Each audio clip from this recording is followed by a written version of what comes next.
Hello dear students, this is Niranjan and welcome to my channel. चलित सप्ताह रे हमर नवोदय पेड बैच रे जो 20 मार्क रो टेस्ट हेतिला तार रिजल्ट वर्तमान में प्रकाश करिबा।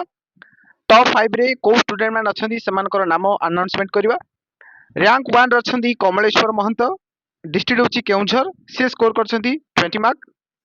देन रैंक 2 रे अछंदी आलिया महंत, डिस्ट्रिक्ट होची मयूरभंज, से स्कोर करछंदी 19 मार्क। देन रैंक 3 रे अछंदी अनन्या नाइक, डिस्ट्रिक्ट होची सुंदरगढ़, से स्कोर करछंदी 19 मार्क। रैंक 4 रे अछंदी विभवेंद्र राणा, डिस्ट्रिक्ट होची कलाहांडी, से स्कोर करछंदी 18 मार्क। देन रैंक 5 रे अछंदी गौरव सतनामी, डिस्ट्रिक्ट होची कलाहांडी, से स्कोर करछंदी 18 मार्क।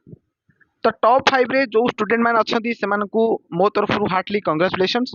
तो एभलिया मेहनत जारी रखो जाद्रा कि तमे आगामी दिन रे नवोदय गोटे सीट टे पाई परिबो। आ जो माने भी एभली परीक्षा रे भाग नबा पे चाहूचो तो डेफिनेटली हमरो पेड बैच रे जॉइन करि परिबो।